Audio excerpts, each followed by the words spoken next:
Hello, everybody. Welcome back to the Podcast Daily. It is Thursday. It's a beautiful morning out here on the banks of the Olentangy River. That's Bill Landis. I'm Jeremy Birmingham. We are... Where's the river? I don't know. River is that direction. This isn't a geography show, first and foremost, but it is a show about geography and local geography to Columbus, Ohio. And if you're not familiar with Bell Fountain, it's time to start getting familiar with Bell Fountain, Ohio, because that is the home of Ohio State's latest quarterback commit, class of 2025, Tavien St Clair. Bill, he committed on Wednesday evening. It's a process that's been underway for a couple days as the Buckeyes tried to sort out some stuff. It's funny because in the last week, the Ohio State media at large has had a chance to really watch Tavien St Clair after not seeing him or talking about him or thinking about him for a year. And now it seems like everyone's like, wow, this is the guy. Yeah.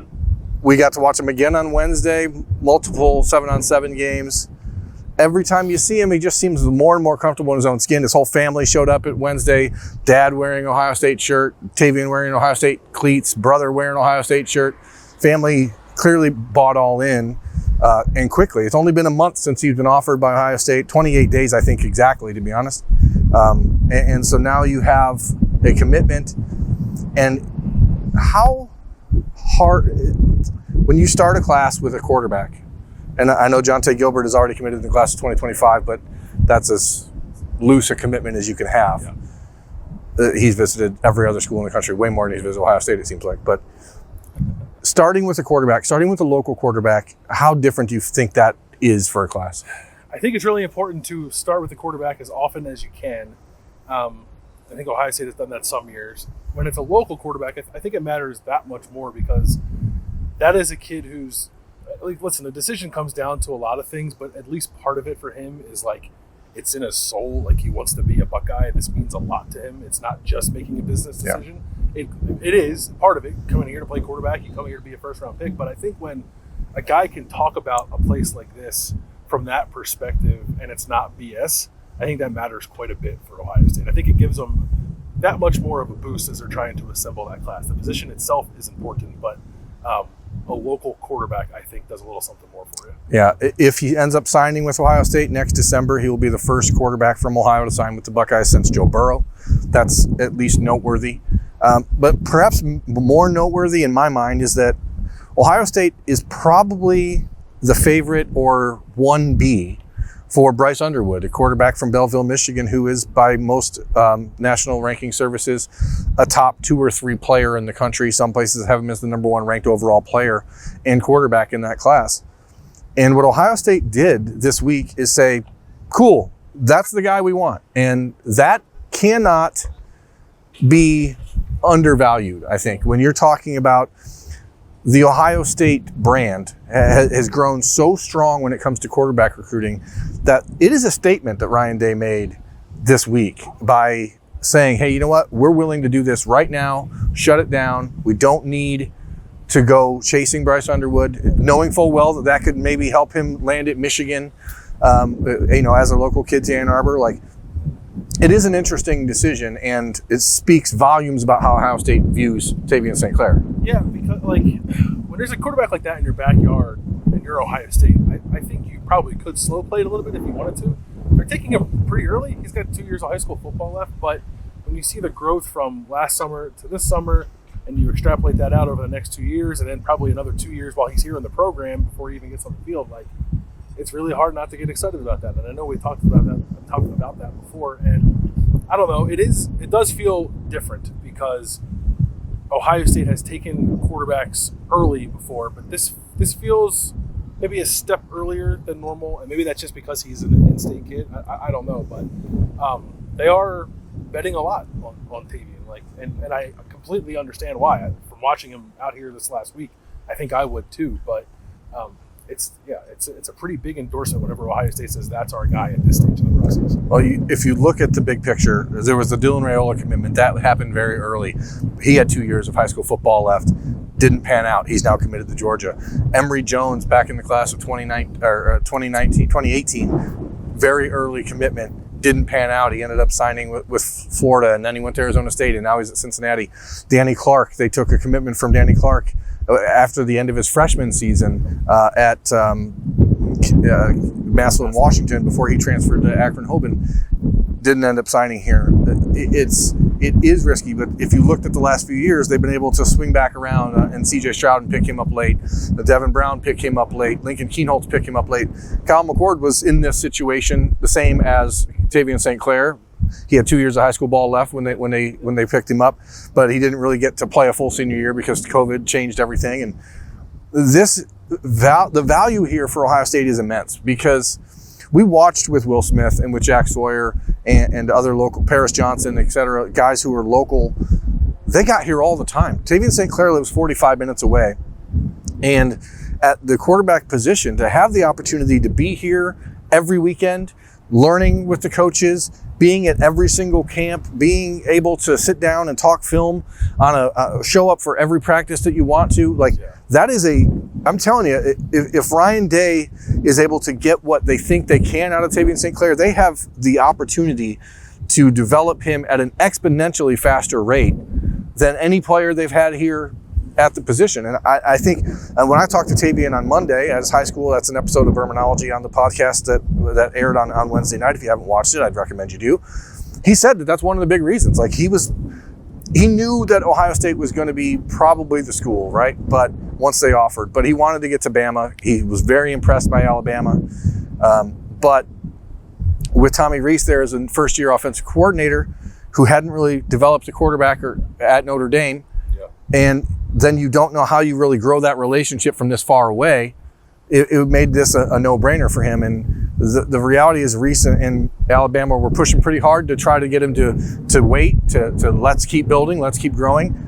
But Tavien St Clair said he wants to get started recruiting. He wants to get started being developed at Ohio State. And that is the attitude you have to have if you're going to be a class leader. And that's ultimately the biggest value for him to commit now. It's an interesting kind of dynamic with Tavien, in that he's an in-state guy. If you look at the class of 2025, there's another strong class of Ohio prospects that Ohio State clearly wants to bring in. Probably between 8 and 12 at this point. They've offered 9 guys already in the state. So to get your quarterback in-state, I think helps kind of lead that charge. But then also, he's got the clout, I guess, of being chased by an Alabama, LSU. I think came by. They offered too recently too, right? So his national profile is only going to expand. This is a kid, I don't even know what he's ranked right now off the top of my head. Yeah, it's irrelevant. He's going to be a top 40 player at worst when this class is done being evaluated. Anybody who objectively watches him and sees what he is physically, and then cuts on his tape from a year ago and then watches him now, I don't think that you can make the argument he's not a top 5 or top 6 quarterback in the country right now in the class of 2025, especially because there are players declassifying, reclassifying, whatever they're doing. So the ranking right now, like every ranking you see on Tavien St Clair is based on what he was a year ago. None of that's based on what he is now. And once people get more eyeballs on him, and then you put into the equation the Ohio State commitment, the offer from Alabama, the offer from LSU, the offer from Michigan, that he went boom, boom, boom, picked them all up right away, you're going to have to take note of that. And he's going to be a borderline 5-star prospect by the time it's over. And if he's not, then people are just not watching it. Yeah. I just like to give people a little bit of insight, I guess, into kind of what Tavien brings to the table. And it's less so about his skills, which are impressive. I was talking to somebody as Bell Fountain was playing one of its 7-on-7 games, because they were here last year. Tavien was a much different player. And that team, the guy telling me, we got here, we were shell-shocked. There was no reason for us to be here other than Ohio State was moderately interested in Tavien at the time. And this is a program that doesn't have a lot of D1 players. Certainly doesn't have a lot of D1 Tavien's the first one in 40 years. They've had one NFL player, it was 70 years ago. This is all very different for that program, but they showed up here this time, and the guy said, this is nothing to us. We're confident coming here because Tavien is confident coming here. And, he carries that. It's obvious. I saw at the Elite 11, he carried himself very differently. And I think it's at least a little bit of an insight into the kind of leader he can be. He's having fun out here. He's being rah-rah and all that stuff, and all that's important. But I think you have to have that sort of natural essence about you, where people just want to follow you to wherever you go. And I think he does have that. This is 7-on-7. I'm not saying it's a Super Bowl, but it was at least tangible to me that group of players he was here with on Wednesday look very different than the group of players he was here with last summer. Yeah, I've been trying to rack my brain to like piece together a comparison for Tavien St Clair for Ohio State fans who wonder. And I don't know that there's a natural one when you look at the last few quarterbacks in the line for the Buckeyes. He's obviously much bigger than JT Barrett. He throws the ball better as a just natural passer than JT.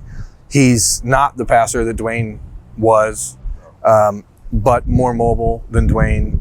Not as mobile as Justin, not as precision accurate as Justin, but has maybe arm strength to match that down the road. I mean, this is a kid who was throwing nearly 90 miles an hour as a freshman baseball player. So he's got a cannon. He's certainly a little bit bigger, bulkier than CJ was coming out of high school. There's a mixture of all these things that you can take. One thing I saw from him on Wednesday that I hadn't really seen in other formats where I've watched him compete was a really fluid, natural ability to move out of the pocket and throw a dime. Like when he does that, and he has to do that a lot more at Bell Fountain than he'd like to because their offensive line doesn't have a lot of guys up front that can really protect for that long.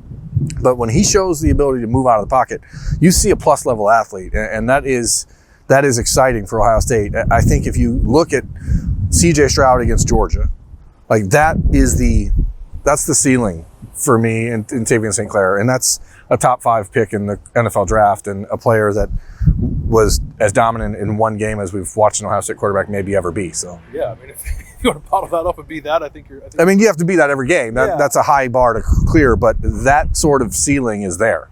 I might actually go to Justin for my comparison, and part of that is the baseball deal. I think there are some body mechanics that come with playing baseball that definitely translated for Justin in terms of generating power, but also being able to throw on the run from some different arm angles. And Justin was a middle infielder, Tavien was a pitcher, but I still think there's some of that there. And he's not maybe the surgical pocket passer that a CJ Stroud was. I honestly don't know if he ever will be, but he can really uncork that thing when he wants to. And downfield throw displays are impressive. And like the athleticism, arm strength, how much he has grown in the last year. Like if he's, what's he, 212 now? He's going to be what, 230 probably 6'5", 230 by the time he steps on campus. College, like that is a big old athlete. I just, the ceiling is incredibly high for a kid like that. And if there are people who are like, why take an in-state kid now? Like, I understand those questions, I suppose, given Ohio State's track record of recruiting the position. But if you watch the kid play and just spend some time around him, I think you'd understand pretty quickly why. Yeah, that's the answer. Watch him and get to see him. And it leads to the next natural question, and everyone's going to ask it. And so let's just dive into what it means for Ryan Montgomery, the 2025 quarterback from Findlay, the younger brother of Ohio State freshman offensive lineman Luke Montgomery. From my understanding, Ohio State has basically said, you're welcome. There is a spot here for Ryan Montgomery if he wants to come in and compete and take it. I don't know that he will. That's a decision that family is going to have to parse through and figure out what it means long term. But there's a real case to be made that Ohio State could use 2 quarterbacks in that class. If you look at the roster, if things go the way that they have in the last 5 years and they go the way that Ohio State thinks they will, you have this season of Kyle McCord, and then he's gone. And then you have 1 season of Devin Brown, and then he's gone. You have 1 season of Lincoln Kienholz, and then he's gone. And then you have Aaron Noland and the 2025 quarterbacks on the roster. So there is an argument to be made that a 2-man class is not just something they're willing to do, but something they want to do. Now, I asked Ryan specifically about whether or not he'd participate in a 2-man class about a month ago. I asked him that, I think, 3 days after Tavien got offered by Ohio State. And the answer was not like a straight up refusal to do so or straight up saying I don't want to. It was, if it's the best situation for me, I'm willing to consider it. And generally speaking, I take that sort of response with a grain of salt. It's like a nice no. It's a nice no, but it is still something that could happen. And Ohio State is not going to stop having a relationship with Ryan Montgomery. He's going to keep developing and growing. And this is the heart of the matter when it comes to high school football recruiting, especially at the quarterback position, because generally speaking, you take one guy and then everyone else has to go somewhere else. Yeah. And that's hard. We watched on Wednesday, Ethan Grunkmeyer from nearby Olentangy Liberty High School, 6'4", spinning the ball, pretty darn good. He's going to Penn State. Ohio State never even really sniffed in his direction. And that's why Ohio State coaches are getting paid what they get paid, to make these tough decisions. I don't think this is a situation where they went into it with St. Clair after they offered and saying, okay, you need to do this because we don't want this other guy. Tavien's timeline when they offered him was a year from now. And he went through a month of this process and said, I don't need to do this. Ryan Montgomery has been going through this process for 2 years now. And there's a lot of conversation about how much he enjoys getting on the road and seeing Georgia and seeing South Carolina and et cetera and so on. So like some of that you have to say, door was open the whole time. That's the thing, yeah. But it's still open if he wants it. And now it's just it's a more difficult conversation, I guess. Look, there's two really good quarterbacks in the state of 2025. I think Ohio State clearly likes both of them. I know they offered Ryan earlier than they offered Tavien, but they've been recruiting Tavien for a long time. And I've always felt it was a situation of they'll take one, they'll take either of them, they'll take both of them, however it works out. Tavien was the one that pulled the trigger first. And like I would certainly respect Ryan Montgomery. He's like, you know what?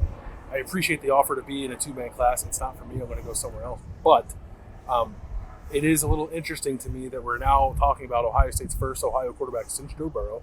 Joe Burrow became a star. Wasn't here, but he was developed here for a couple of years. Like that, to me, is a fairly compelling selling point if you wanted to listen to it. Neither of these guys are going to start as true freshmen at Ohio State. They could probably go somewhere and start as true freshmen. I don't think it'd be particularly fun. They'd probably get their head knocked in a little bit because you're playing for a bad team, most likely. Coming here, developing, may the best man win. For me, is like I don't mind the sound of that. But if that's not how it works out, then I respect that. Yeah, and it's something that, again, as a kid from Ohio, like you've dreamt of this your whole life. Are you unwilling to take that shot and bet on yourself? I don't know. I guess we'll find out.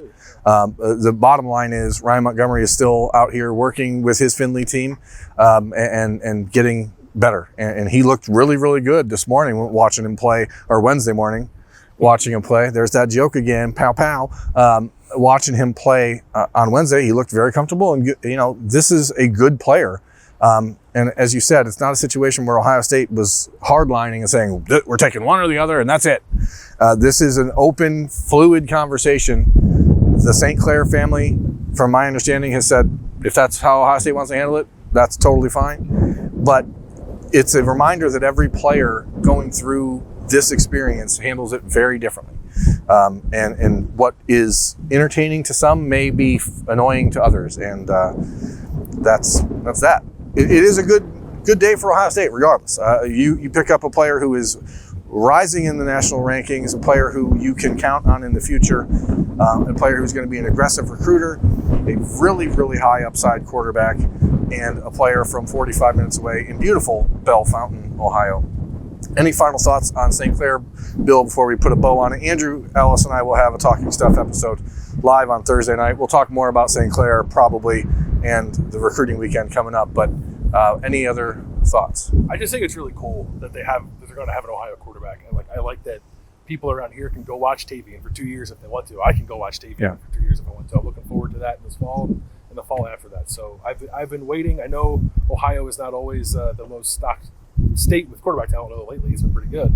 I'm happy that it's happening again because I think it's amazing. It is really why I love being in recruiting, because you get to watch it's not Tavien St. Clair's dream that came true on Wednesday. It's his entire family's. Right. Not just his mom and his dad or his brother, like his uncles, his grandparents. Like this is the town of Bell Fountain has had its future changed in a way. Like if Tavien St. Clair comes to Ohio State and leads Ohio State to a national championship down the road, Bell Fountain has changed forever. And that is a really cool thing to watch a young guy who 6 months ago would walk around with his head down and not really be, and now all of a sudden, like you're the future quarterback at Ohio State. And that's awesome. And it's why we enjoy this job, or it's why I enjoy this job. I don't know if that's why Bill does. I like the free pizza. Free pizza is good too. We didn't get any free pizza on Wednesday or Thursday morning on the podcast daily, but we'll try to find some as we go out through the day. Talking Stuff, 8 o'clock on Thursday night. Andrew Ellis and myself will be there doing that. That's Bill Landis. I'm Jeremy Birmingham. Thank you for watching. We'll check you later.